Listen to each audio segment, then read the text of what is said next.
여보세요? 군포시청 복지과입니다. 김수님 어머니 되시죠? 네, 맞는데요? 어머니 이번 달부터 기초연금 지급이 중단됐습니다. 네? 소득 인정액의 기준을 초과하셔서요.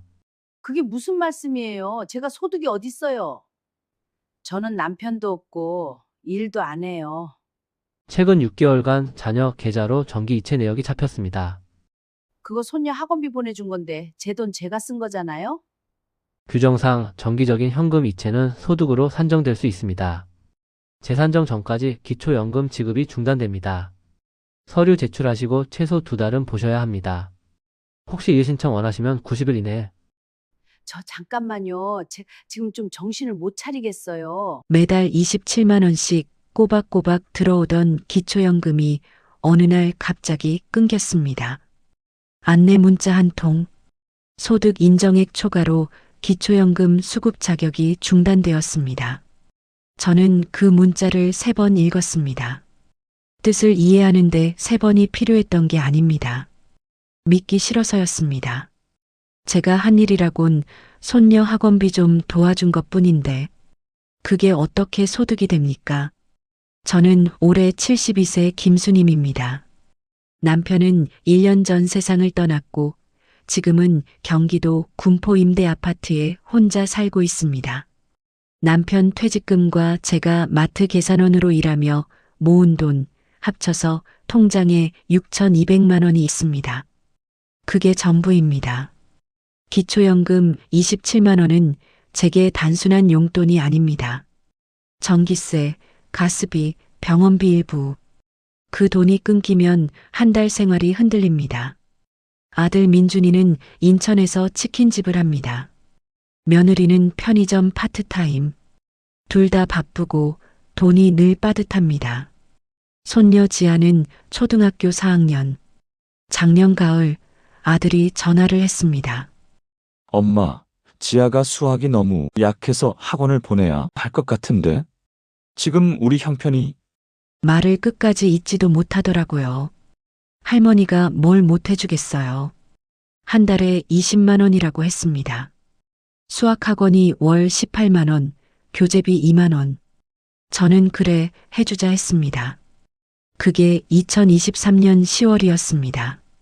매달 20만 원씩 아들 통장으로 이체했습니다. 그렇게 6개월, 총 120만 원을 보냈습니다. 그리고 올해 4월 그 안내 문자를 받은 겁니다. 저는 처음에 무슨 실수인 줄 알았습니다. 구청에 전화했습니다. 담당자는 차분하게 설명해 줬습니다. 그 차분함이 더 무서웠습니다. 기초연금은 소득인 정액의 일정 기준을 넘으면 지급이 중단됩니다. 어머니 경우 자녀에게 현금을 정기적으로 이체하신 내역이 금융정보조회에서 잡혔어요. 저는 그 순간 알았습니다. 내가 보낸 그 20만 원이 기초연금 심사에서는 자녀에게 증여한 소득으로 잡힌다는 걸. 기초연금은 단순히 재산만 보는 게 아닙니다. 금융재산, 현금 이체 내역, 심지어 자녀에게 준 돈까지 소득 인정액에 반영됩니다. 2024년 단독가구 기준 소득 인정액 선정 기준액은 월 213만 원. 저는 그 기준을 넘긴 겁니다.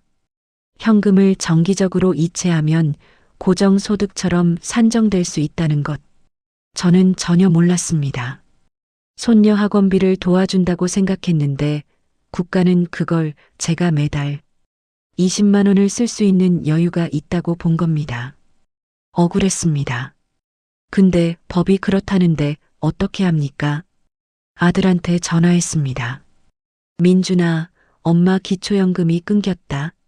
내 통장으로 보낸 학원비 때문이래. 잠시 침묵이 흘렀습니다. 엄마, 그게 그렇게 되는 거야? 미안해. 근데 지금 당장 우리도 갚을 형편이 민준이 목소리가 떨렸습니다. 저도 뭐라 할 수가 없었습니다. 그런데 문제는 거기서 끝나지 않았습니다. 구청 담당자가 추가로 말해줬습니다. 어머니 확인해보니 금융거래 외에 건강보험료 산정 기준 변동도 있으셔서 의료급여 혜택도 재검토가 필요합니다.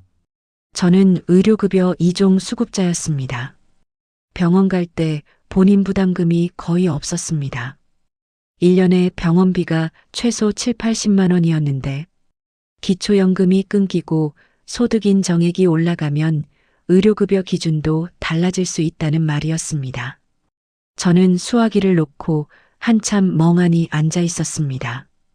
20만 원 보내다 기초연금 27만 원 끊겼습니다. 거기다 의료급여까지 손봐야 할지도 모른다고요. 저는 손녀 수학 점수 올려주려다 제 노후 버팀목 2개가 흔들리는 상황이 된 겁니다. 그러면서 드는 생각. 내가 왜 미안해하고 있지? 제가 먼저 전화해서 보내달라고 한 게 아니었습니다. 아들이 먼저 말을 꺼냈는데 이 생각이 밤새 저를 괴롭혔습니다. 그 후 저는 복지관 상담사 선생님을 찾아갔습니다. 그분이 정리해 주신 내용 여러분께도 드립니다. 첫 번째, 기초연금 소득인 정액엔 금융재산 산정 방식이 있습니다. 단순히 통장 잔고만 보는 게 아닙니다. 최근 6개월간 이체 내역, 특히 정기적인 현금 출금이나 송금이 있으면 그게 소득처럼 반영될 수 있습니다. 저처럼 매달 같은 날짜, 같은 금액을 보내면 더 위험합니다. 두 번째, 자녀에게 현금을 줄 때는 용도를 남기는 방식이 있습니다. 현금 이체 대신 직접 학원에 수강료를 납부하거나 영수증을 보관하면 학원비 대납이라는 근거가 생깁니다. 이 경우 소득으로 산정되는 것을 막을 수 있는 여지가 있습니다. 저는 그냥 통장으로만 보냈습니다. 내역서에는 그냥 이체 한 줄입니다. 세 번째, 이의신청 제도가 있습니다. 기초연금 수급 취소 결정을 받은 날로부터 90일 이내에 이의신청을 할 수 있습니다. 학원 수강 영수증, 카드 결제 내역 등 학원비 목적 지출을 입증하는 자료를 제출하면 재심사가 가능합니다. 저는 이미 기한이 지났습니다. 딱 100일째 되던 날 알았습니다. 이 세 가지를 미리 알았더라면 아들은 그 다음 주에 찾아왔습니다. 치킨 한 마리 들고 엄마, 내가 몰랐어. 진짜 미안해.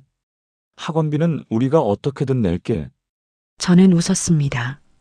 울고 싶었는데 웃었습니다. 섭섭한 건 사실입니다. 그런데 그 섭섭함이 아들을 향한 건지 아니면 아무것도 몰랐던 나를 향한 건지 잘 모르겠습니다. 지아가 수학학원에 계속 다니고 있다는 건 압니다. 아들 부부가 다른 방법으로 마련한 모양입니다. 지아가 잘 되면 그걸로 된 거라고 생각하려 했습니다. 근데 혼자 있을 때 자꾸 생각이 납니다. 돈은 줬는데 감사하단 말은 못 들었고, 연금은 끊겼는데 미안하단 말은 너무 늦게 들었고, 저는 지금도 27만 원이 없는 매달을 살고 있습니다. 그것보다 더 아픈 건 그때 못 해주겠다고 했으면 이렇게까지 됐을까 싶은 마음입니다. 노인이 거절을 못하는 건 약해서가 아닙니다. 사랑하니까입니다. 근데 그 사랑이 제 노후를 흔들고 있습니다. 여러분께 질문 드립니다. 자식이 어렵다고 하면 도와주시겠습니까? 아니면 내 노후가 먼저라고 선을 그으시겠습니까? 맞다 틀리다가 없는 질문입니다. 댓글로 여러분의 생각을 남겨주세요. 비슷한 상황이셨던 분들의 이야기가 서로에게 힘이 됩니다. 사연에 공감하셨다면 구독 버튼 눌러주세요.